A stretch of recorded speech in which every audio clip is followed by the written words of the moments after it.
In the name of the Father, and the Son, and the Holy Spirit, one God, amen. Okay, so who remembers where we left off? 1 Samuel 16. Very good. 1 Samuel is great. 16, yeah. 16. That's where we left off. What happened? What happened in 15 and 16? The last time we studied. David is the new chosen one. Good. Yeah, they rejected God rejected all the brothers. Okay. And choose David, which is very young son of the shepherd, and nobody thought he's of any importance. But God says this is all. Good. Very good. Yeah. So you know, we read about one of the things that Saul did in chapter 15 to kind of be more rejected by God, which was related to him not destroying all of the Amalekites and not destroying Agag the king, and instead he took some of the things for himself, and he offered the sheep as a sacrifice to God, which God did not ask for. He's told him to destroy everything. That's one. And we saw how Saul also was not repentant after doing that, not with a genuine repentance. And then in the following chapter, in chapter 16, we see how God sends Samuel, the prophet, to anoint King David, who was the least likely of all of his brothers to be selected. Okay. We also saw how, even though David was anointed to be the king, there was no rebellion, there was no revolution, there was nothing. God is going to create the circumstances by which David is going to become the king in a natural way. Okay, and we're going to see now that start to unfold immediately in the following chapter, in chapter 17. Okay. Now, chapter 17 is a very famous chapter, probably the most famous chapter of all of 1 Samuel. Does anyone know what it is? David and Goliath. Okay, very famous chapter, and it's so famous for different reasons. One, it's like a very cool story. It's like the little guy versus the big guy. But also we see really like why God chose David to be the king, because of his faith. Like beyond anyone else there, we see how King David has the most faith, the most courage to even go up against Goliath, who spiritually represents sin and represents the devil, represents evil. And King David here, he's like representing like the courage that we have to fight against the devil and the faith that we have in God. And we're going to see that as we go through this chapter. So it says, now the Philistines gathered their armies together to battle, and were gathered at Soko, which belongs to Judah. They encamped between Soko and Azekah in Ephes-dammim. And Saul and the men of Israel were gathered together, and they encamped in the valley of Elah and drew up in battle array against the Philistines. So again, the Philistines are like a thorn in their side. They keep having these battles with the Philistines. So it was first the Philistines, and then it switched to battles with the Amalekites, which are on the other border. Remember, the Philistines are on the western border of Israel. The Amalekites are on the eastern border of Israel.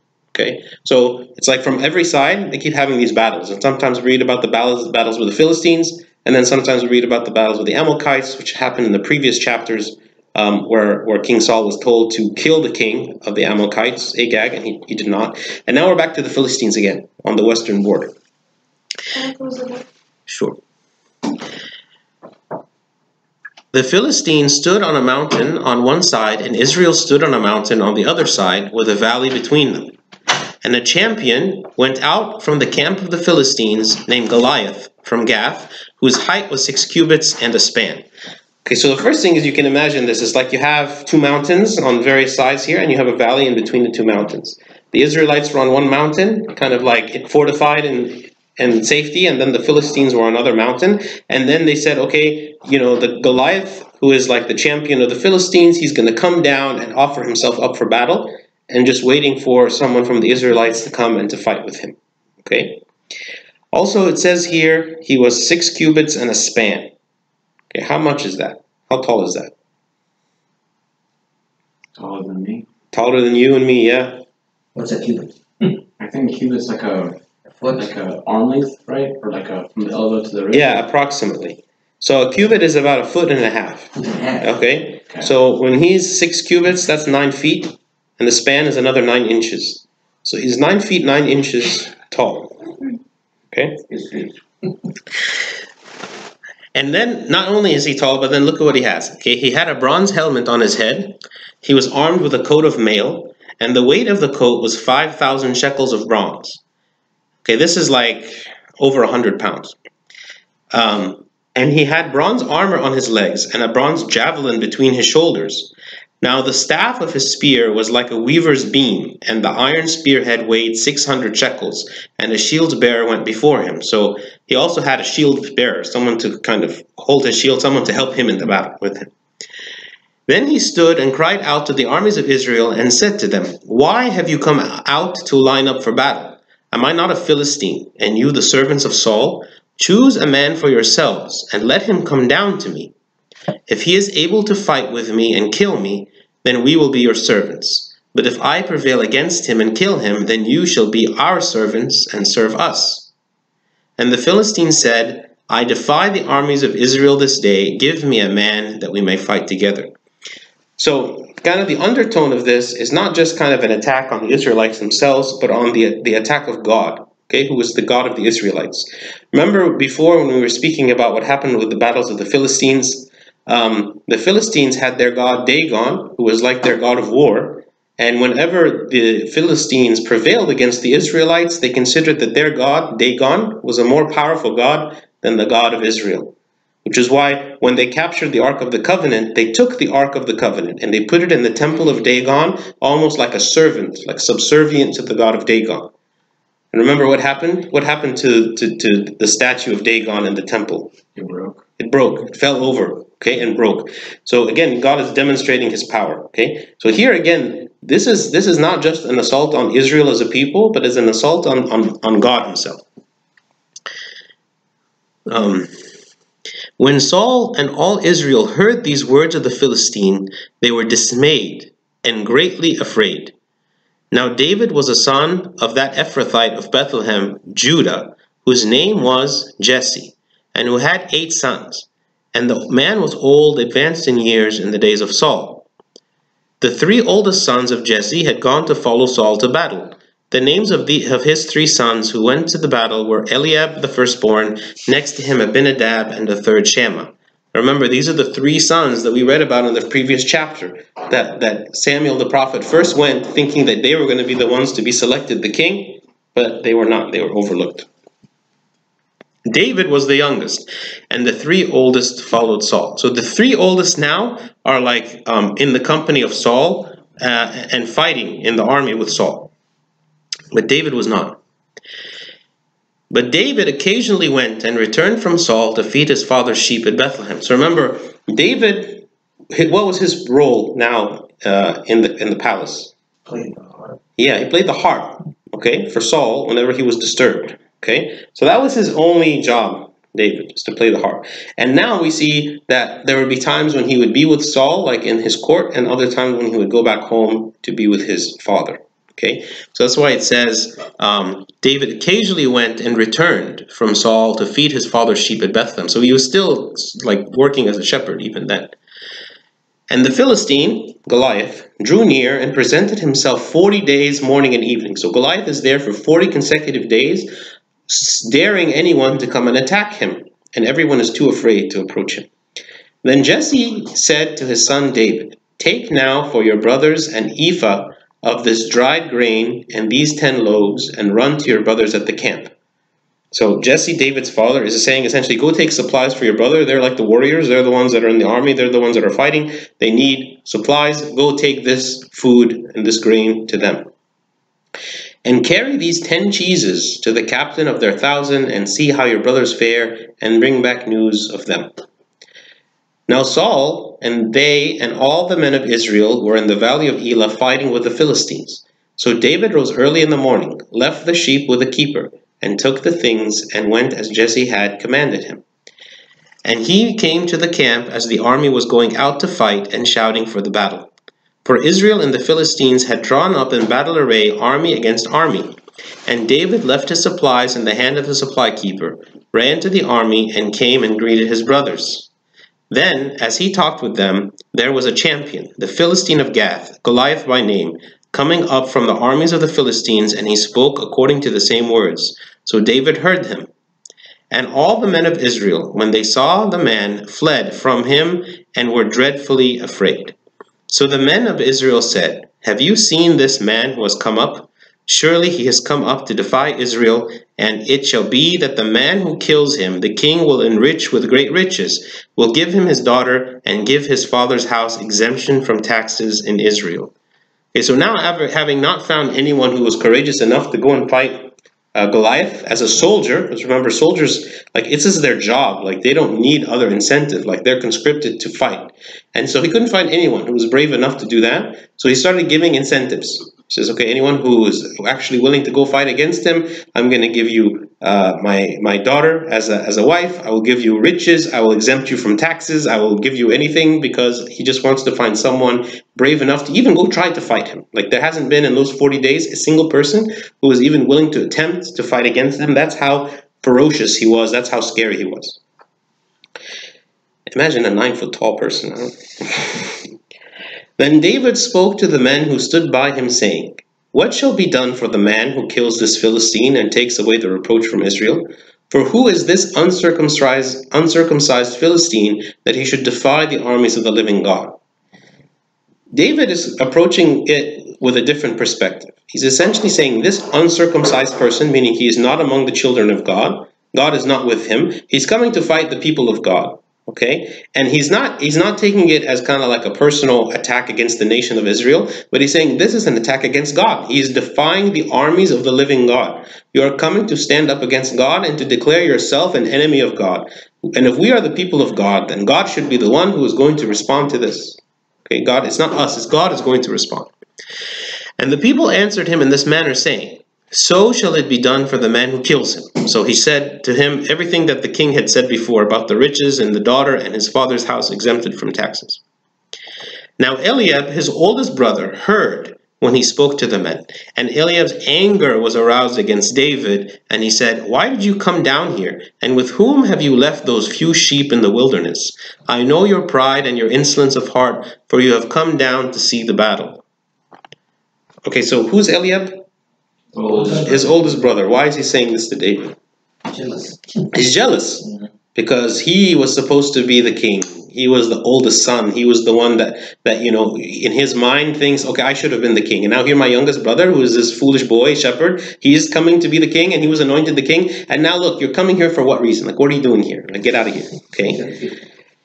Here also you see perhaps why God rejected Eliab from the beginning. At the beginning of the story, when we hear about him, we see, oh, he's tall and big and the oldest son, and he's the son of Jesse. But we didn't see into him. We didn't see his character. We didn't know anything about him. When Samuel the prophet first saw him, he said, oh, this has to be the one, because he looks like a king. Okay. But when maybe you get more insight into his character and his personality, you see that there's things about him that are lacking. There's things about him that are not right, which just could be why God is rejecting him. Okay. The same is true with Saul. When Samuel saw Saul, he said, wow, he's like taller than anyone. Okay. He was like judging based on the external appearance, whereas God looks at the heart. Okay. And David said, what have I done now? Is there not a cause? He's saying essentially, like, why are you upset at me? Okay, aren't I asking a legitimate question about what's happening with the battle? Then he turned from him toward another and said the same thing. And these people answered him as the first ones did. Now when the words which David spoke were heard, they reported them to Saul, and he sent for him. Okay, so King David is now offering himself as the first person who is willing to go and fight. For these 40 days, no one has even agreed to even try. Now David is the first one. And David said to Saul, let no man's heart fail because of him. Your servant will go and fight with this Philistine. And Saul said to David, you are not able to go against this Philistine to fight with him, for you are a youth, and he a man of war from his youth. So, he didn't consider this to be realistic or practical. He said, who is this boy who's saying that he's going to go fight, against this warrior?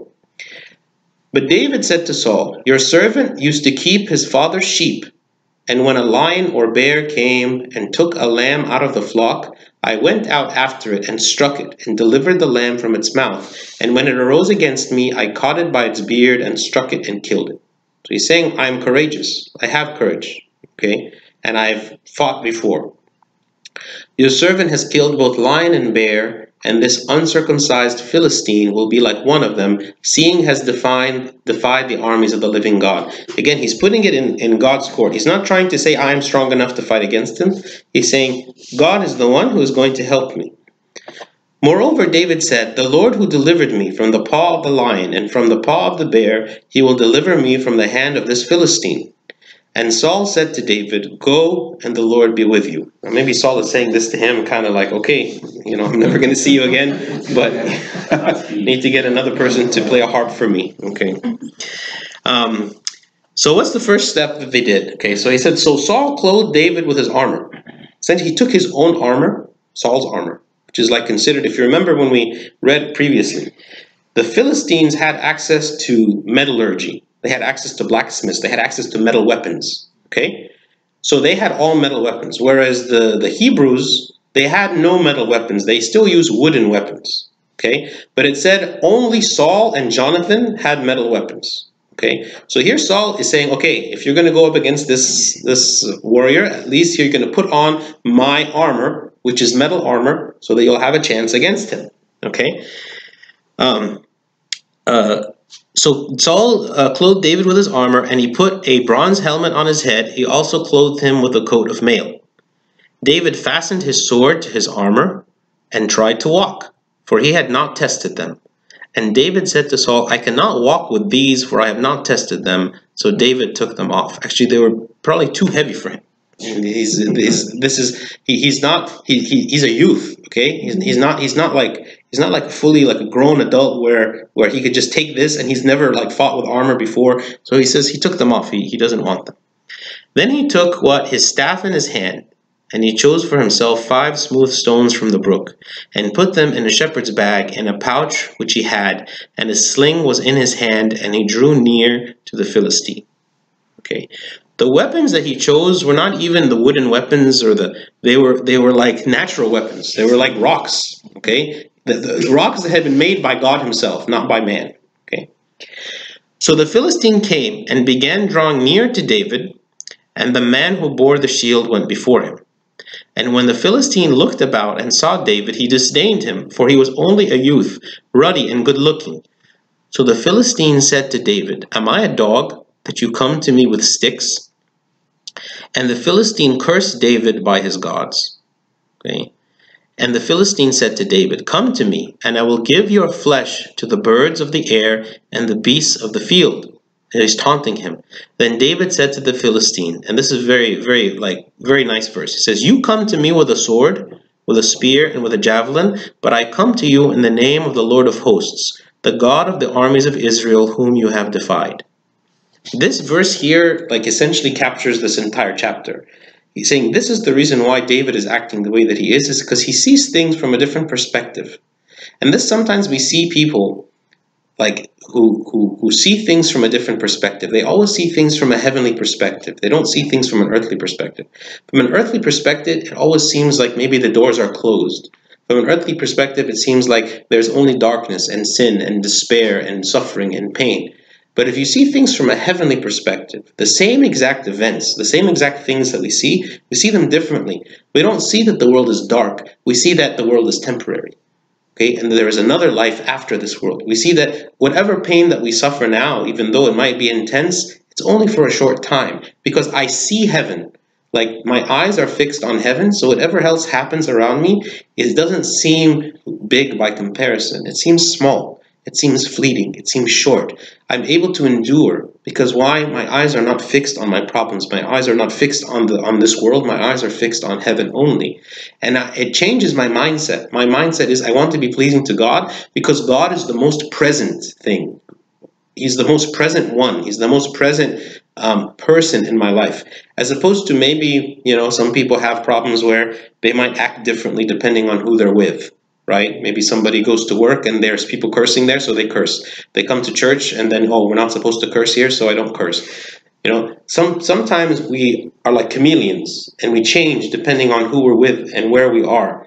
But if we again have this heavenly perspective like King David had, the person that we're with all the time is God himself. And I see God more clearly than I see anyone else around me. So I feel that I am always in the presence of God, and I feel that I must be pleasing to God at all times.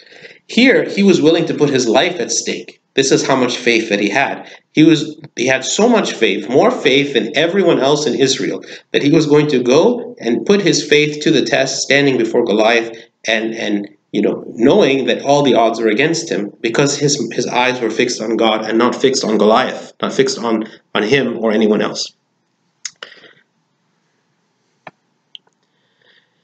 This day the Lord will deliver you into my hand, and I will strike you and take your head from you. And this day I will give the carcasses of the camp of the Philistines to the birds of the air and the wild beasts of the earth, and all the earth may know that there is a God in Israel. See, King David is bold. I mean, he's not just going there and kind of cringing. He's going there in complete confidence. And this is something else. It's like sometimes it's easy for us to have faith and believe in things until we actually get into the situation. Like when you're standing on top of this mountain and you see Goliath way down there and he's like this little speck, and you say, okay, you know what, I can do it. I can go and fight him. But when you actually get down there and you realize how big he is, and you feel like the problem is much bigger than you, it's easy for us to lose faith. We always talk about faith. It's easy for us to think that we have faith. It's easy for us to think that when certain things are going to happen in our life eventually, then we would have faith in those situations. But until we actually get into the situation, it's very difficult sometimes to predict how we're going to respond. Here, King David is now being tested. He's standing there against Goliath, and he sees his armor, and he sees his strength, and he sees his size, and yet he's not cringing. He's not changing his attitude. He's still faithful and courageous, and knows that, and he's very bold, and he's telling, today God is going to deliver you into my hand. Then all this assembly shall know that the Lord does not save with sword and spear, for the battle is the Lord's, and he will give you into our hands. King David also saw things in a different way. This isn't just about a battle. This isn't just about, okay, the Philistines and us. He's saying what? All this assembly shall know that the Lord does not save with the sword and spear. He's thinking about the whole people. He's saying, because of this victory that God is going to give me, this is not for my personal glory. This is not just a military victory for Israel. This is something to demonstrate the power of God to the entire nation, something that will benefit the entire nation.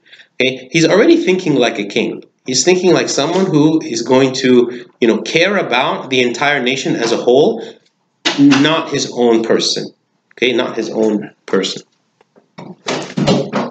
So it was when the Philistine arose and came and drew near to meet David, that David hurried and ran toward the army to meet the Philistine.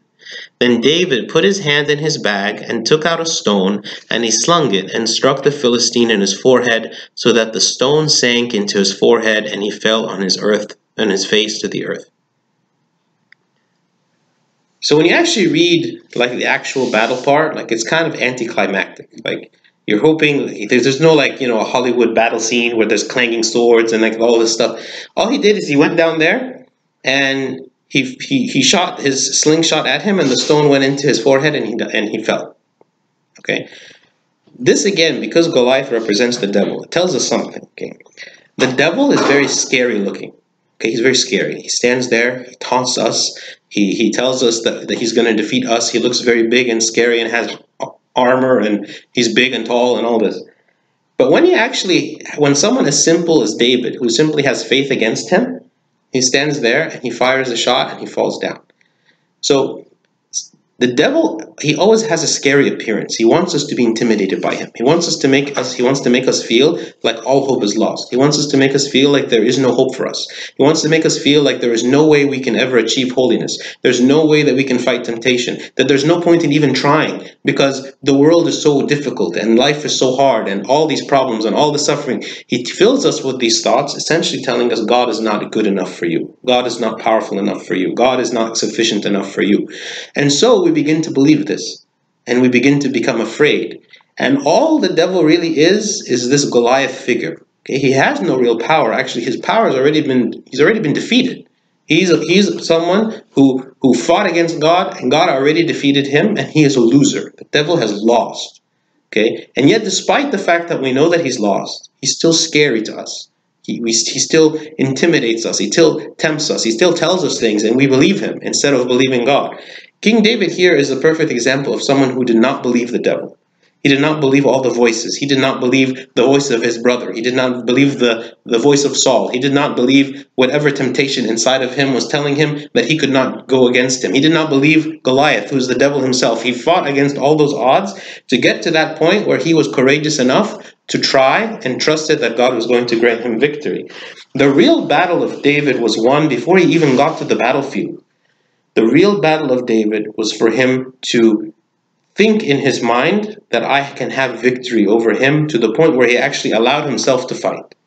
And that's when God took over everything. That's when God said, okay, you demonstrated the faith, now it's my job to grant you victory.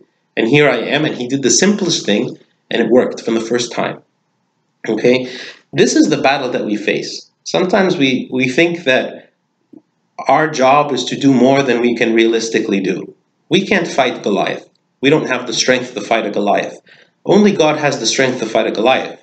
But the thing that sometimes we lack is the faith that God will defeat him for us.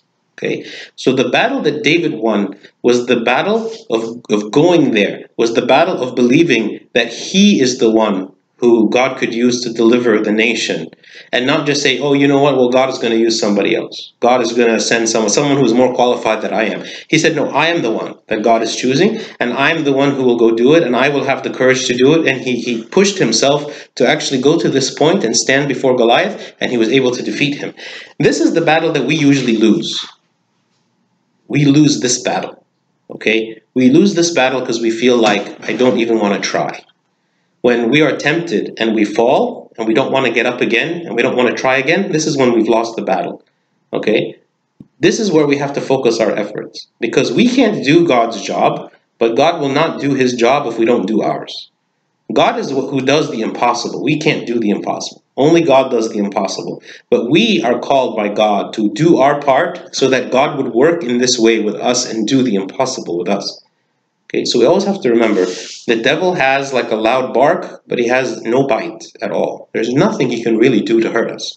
Again, if we have an eternal perspective, if we're looking at things from an eternal perspective, the devil cannot touch us. He cannot touch us. He cannot do anything to us. All he can do is scare us and to make us want to give up hope, to give up faith, to feel like that God is not sufficient to help me. This is what he can do. He can play with our mind.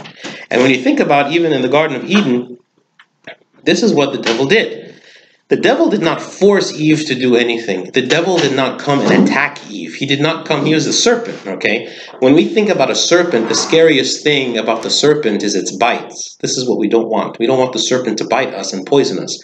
But the devil, even though he was a serpent in the garden, he did not bite. He only spoke. Okay, and what did he speak? He spoke deceptive words to try to get Eve to choose for herself what was wrong. Okay, that was the poison that he had. It wasn't the physical poison. It was the poison that got into her head and made her to believe that she could be like God, and made her to believe lies about God, which caused her to sin. Okay, this is the real poison of the devil. It's all up here. It's all in our heads. It's all what the devil causes us to believe.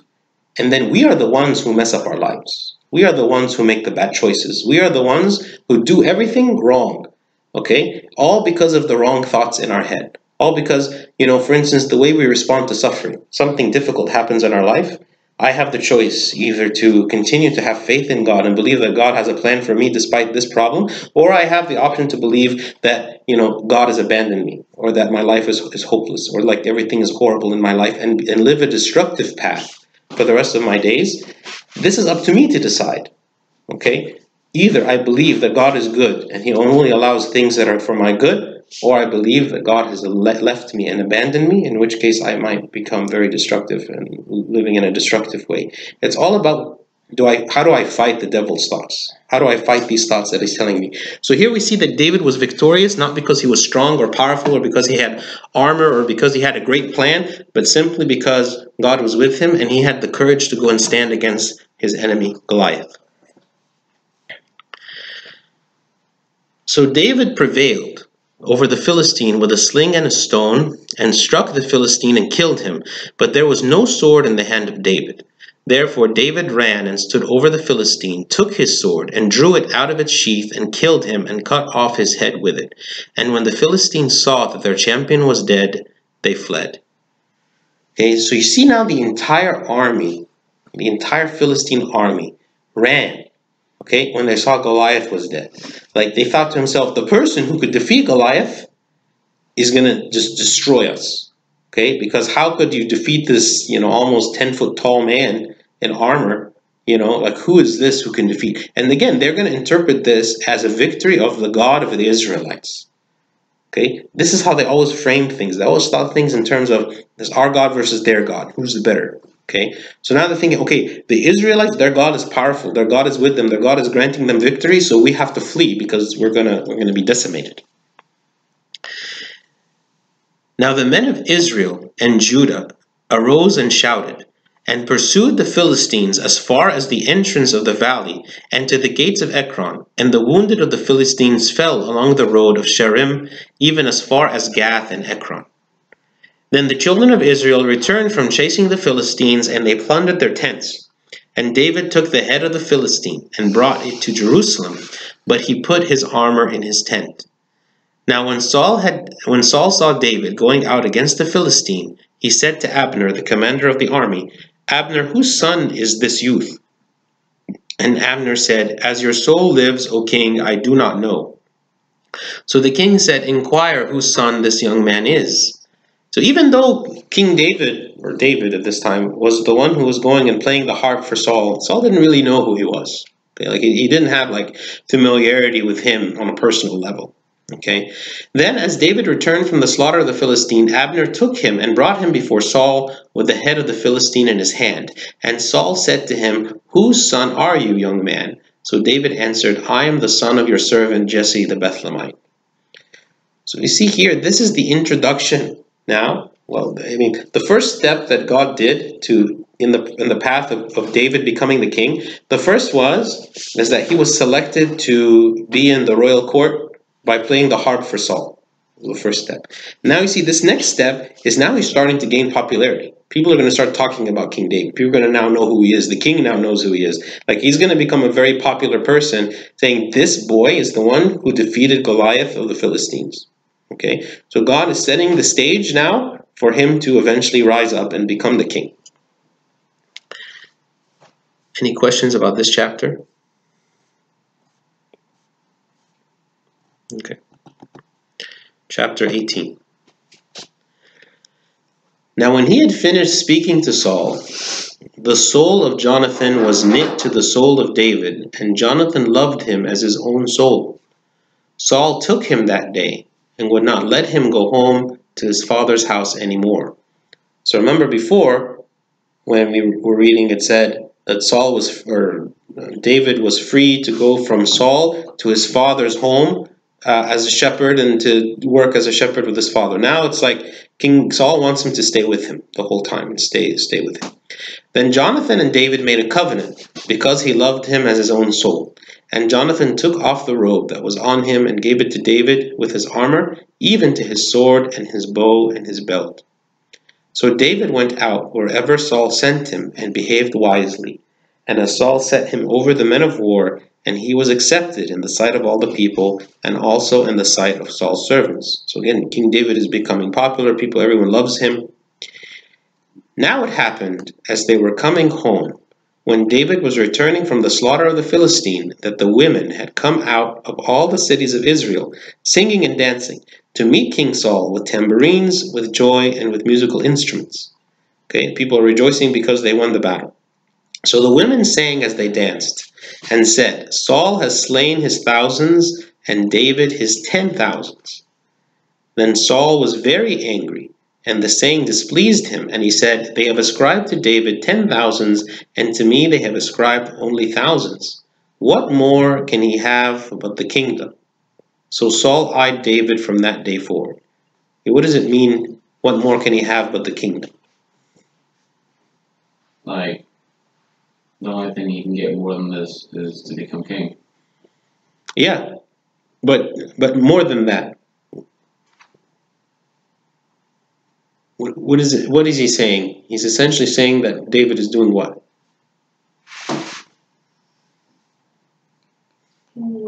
Popularity. He is gaining more popularity. But there's something, it's more than just, okay, now I'm being popular and now I'm gaining notoriety and power. Maybe he deserved to be the king. Not deserve, but he's thinking that now King David is like plotting to become the king.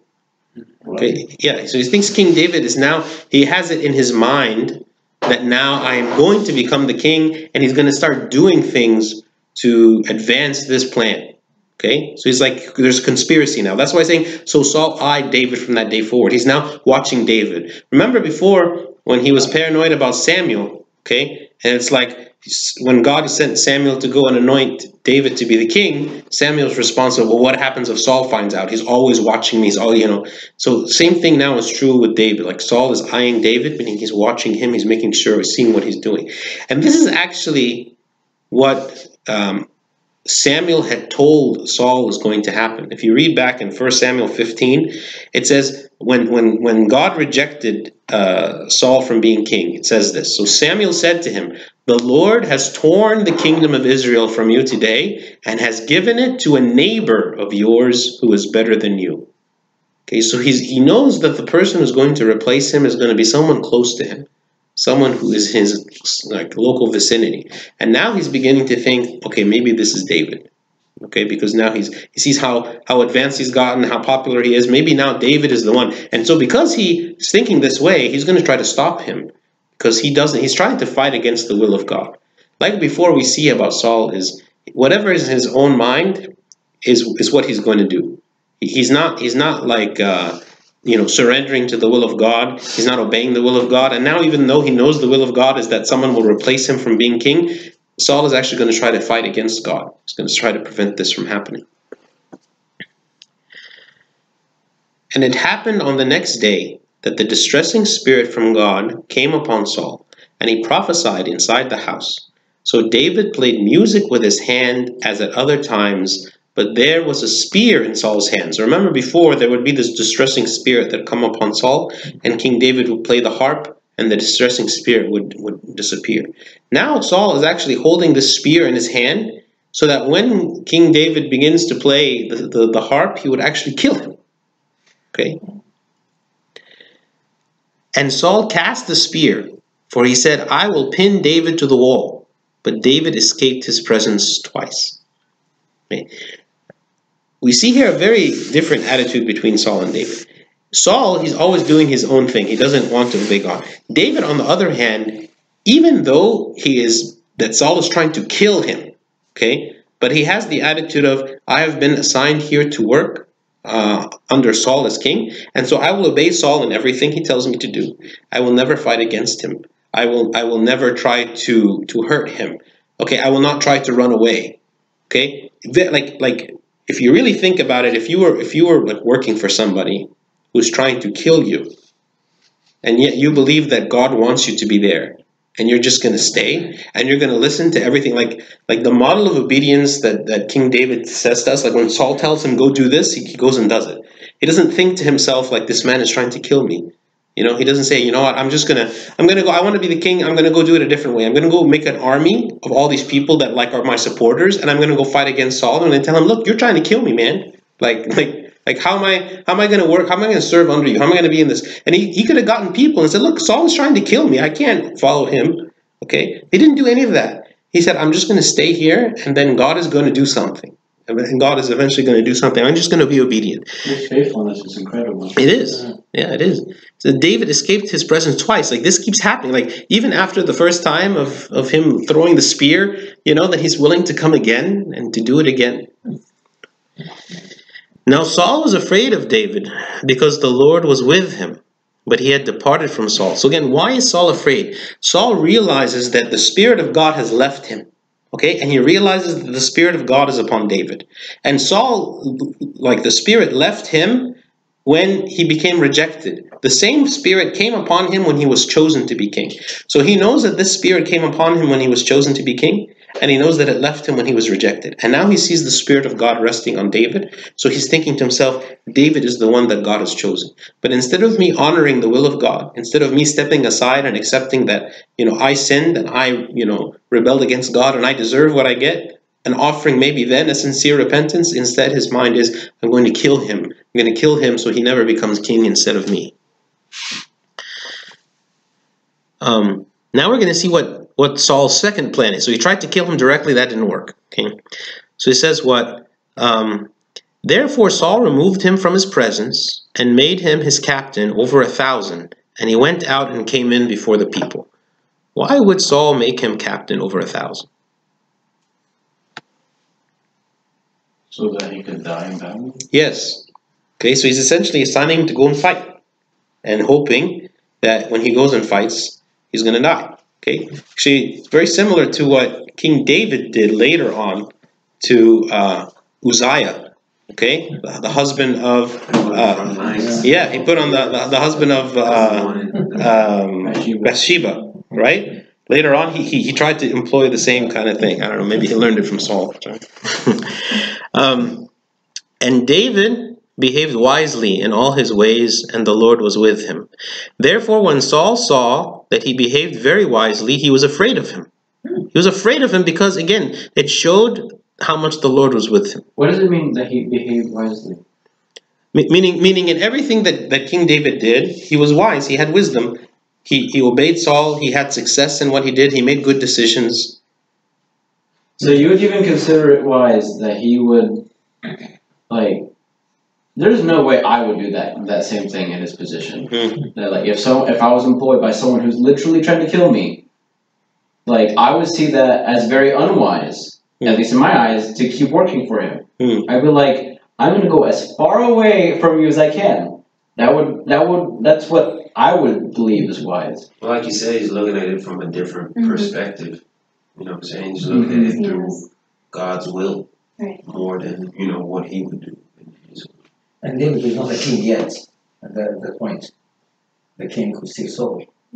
Yeah. He is obeying Saul. He's obeying Saul.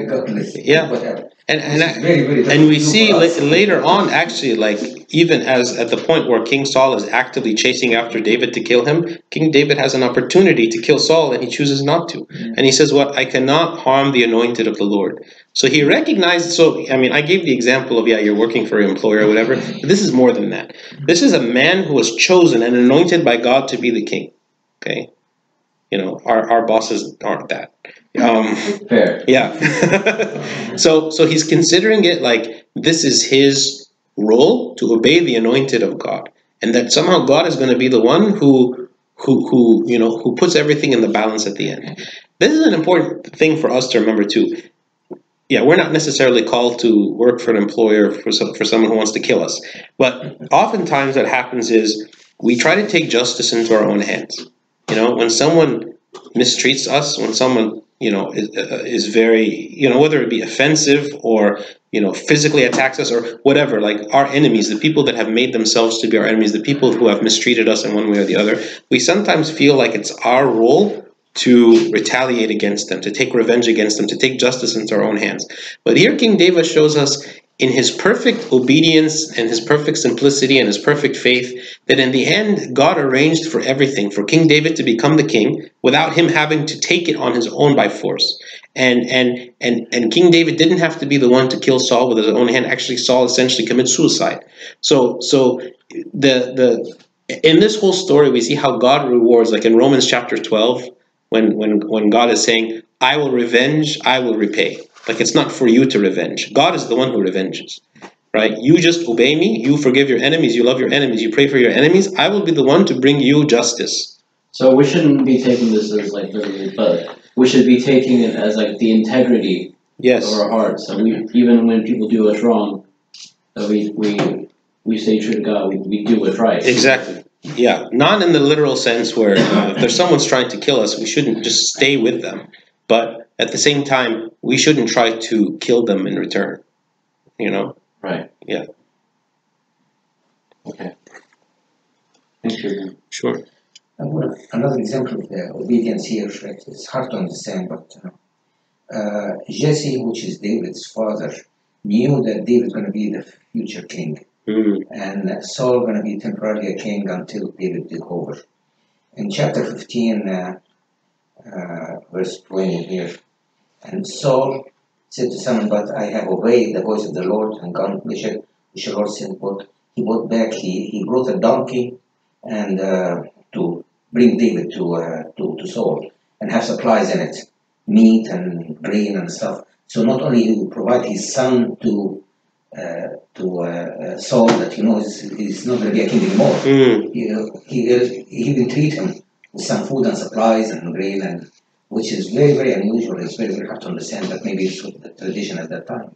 Yeah, I mean, Jesse also showed a lot of restraint. I mean, like nowadays, you think, a parent knows that their son is supposed to be, I mean, even something much simple, a valedictorian of the school, but instead somebody else had valedictorian, and they know that it's a mistake, and they know it's my son should be the valedictorian. Like, what kind of uproar is going to be from the parents just for something as simple as that?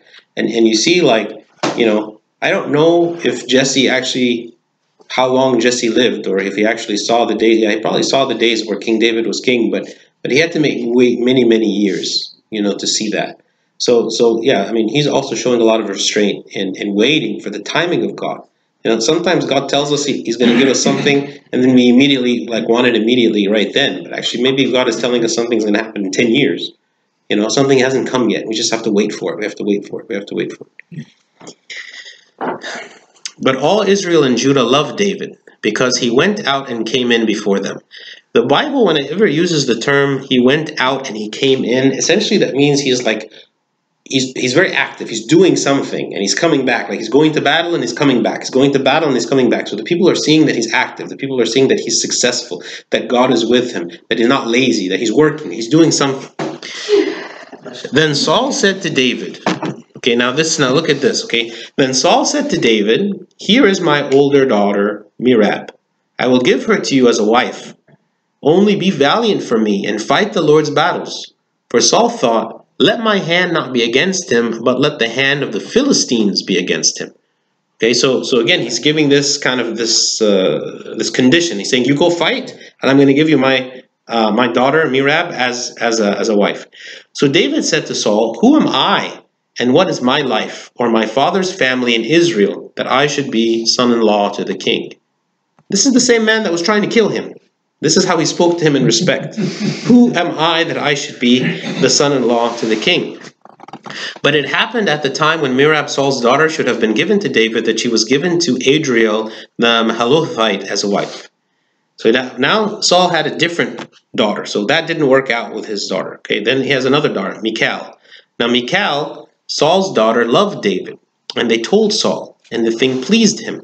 So Saul said, again, I will give her to him, that she may be a snare to him, and that the hand of the Philistines may be against him. Okay. Therefore Saul said to David a second time, you shall be my son-in-law today. So it didn't work with his first daughter. So now he's saying the second daughter, now he's going to have to earn her as being his wife by again going and fighting the Philistines. And Saul commanded his servants, communicate with David secretly, and say, look, the king has delight in you, and all his servants love you. Now therefore become the king's son-in-law. Okay, so Saul is like telling the people, encourage David to accept this, okay, as being my son-in-law. So Saul's servant spoke these words in the hearing of David. And David said, does it seem to you a like thing to be a king's son-in-law, seeing I am poor and a lightly esteemed man? I mean, look at the way he views himself, okay, and how he views being king. And he is the rightful king.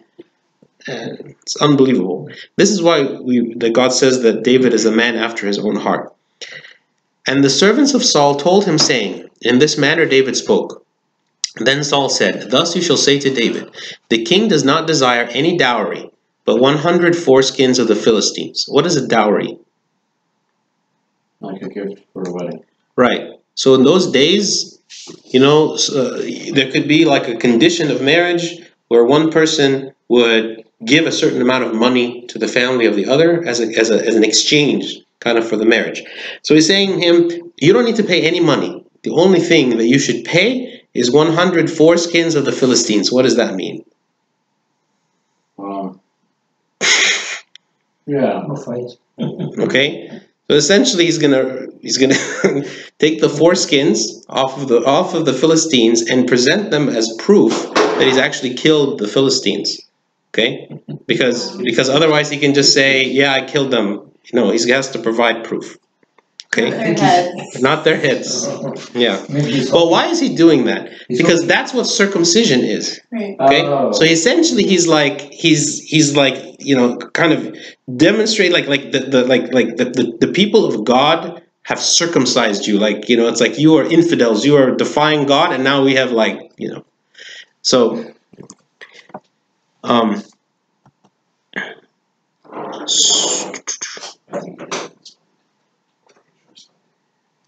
the king does not desire any dowry but 100 foreskins of the Philistines to take vengeance on the king's enemies. But Saul thought to make David fall by the hand of the Philistines. So when his servants told David these words, it pleased David well to become the king's son-in-law. Now the days had not expired. Therefore David arose and went, he and his men, and killed 200 men of the Philistines. Okay, so he'd only asked for 100, but he killed 200. And David brought their foreskins, and they gave them in full count to the king, that he might become the king's son-in-law. Then Saul gave him Michal his daughter as a wife. Thus Saul saw and knew that the Lord was with God, and that Michal Saul's daughter loved him. And Saul was still more afraid of David. So Saul became David's enemy continually. Then the princes of the Philistines went out to war, and so it was whenever they went out that David behaved more wisely than all the servants of Saul, so that his name became highly esteemed. So you see, God is granting success and victory to David every step of the way, and every step of the way, even though he is facing these challenges and these obstacles, he's always surmounting them. He's always, going above and beyond his expectations of what people are putting on him, and he's gaining more and more and more fame and favor with the people. Any questions about this chapter?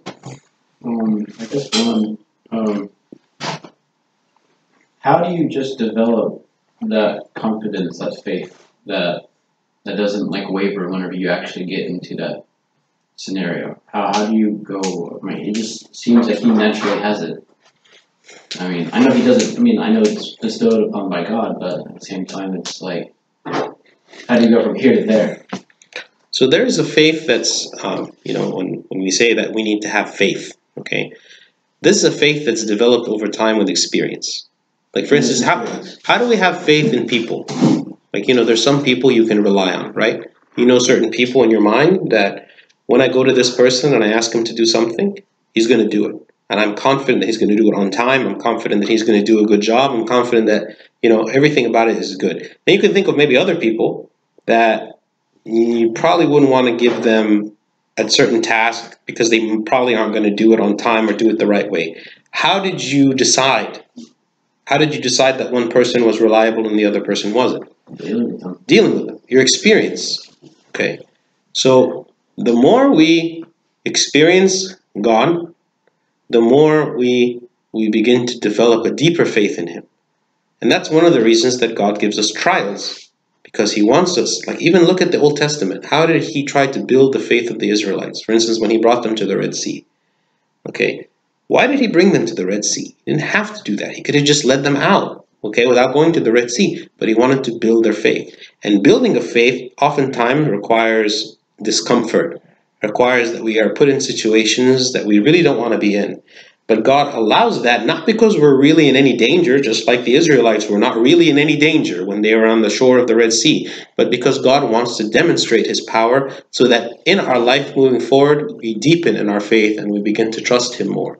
So through experience with God, we deepen our faith.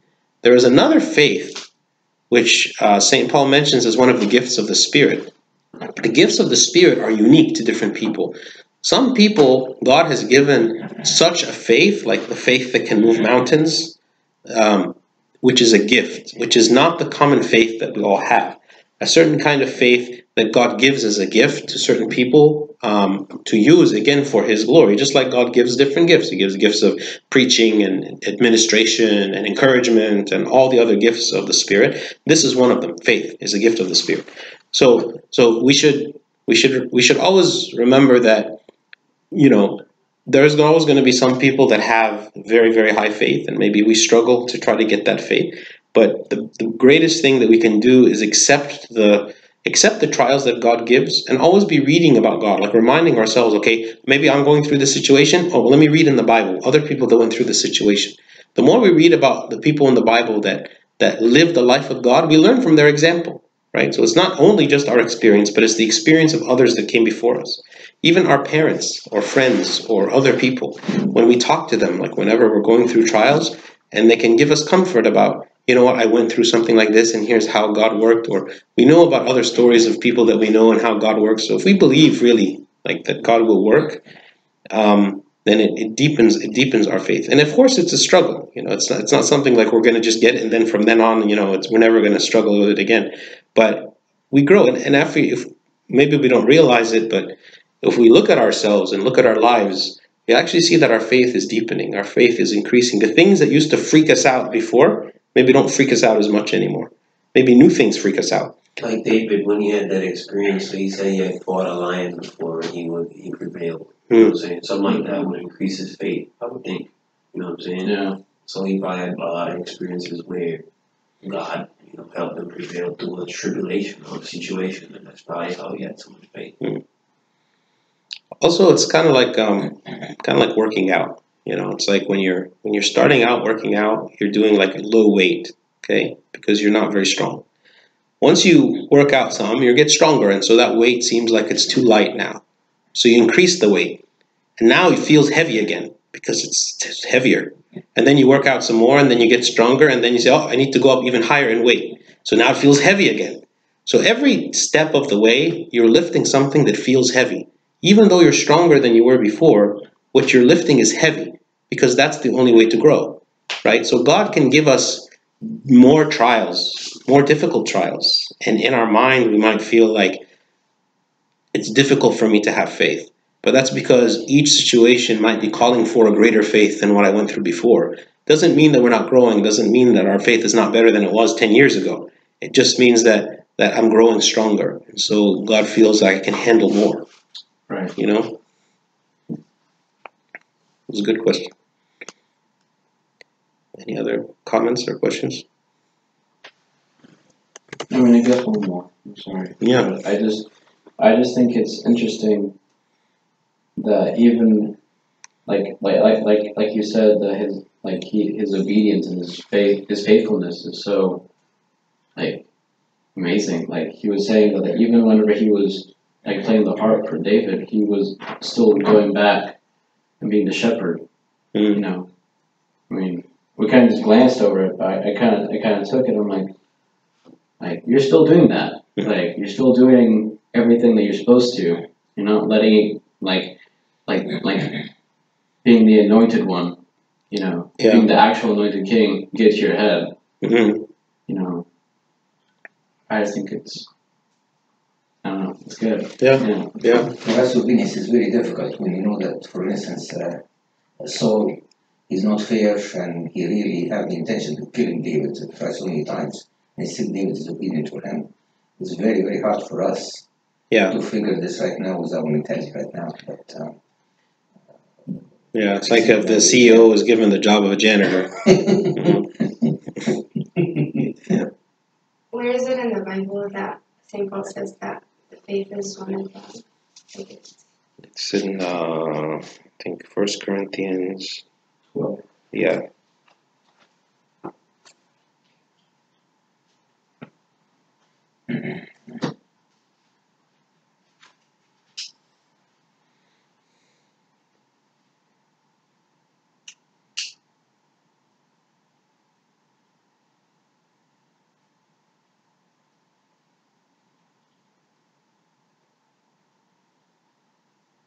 In verse 9. So if we start reading from verse 4, there are diversities of gifts, but the same Spirit. There are differences of ministries, but the same Lord. And there are diversities of activities, but it is the same God who works all in all. But the manifestation of the Spirit is given to each one for the profit of all. For to one is given the word of wisdom through the Spirit, to another the word of knowledge through the same Spirit, to another faith by the same Spirit, to another gifts of healing by the same Spirit, to another the working of miracles, to another prophecy, to another discerning of spirits, to another different kinds of tongues, to another the interpretation of tongues.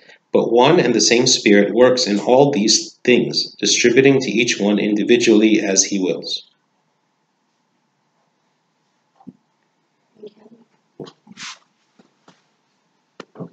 other questions? Glory be to God forever, amen.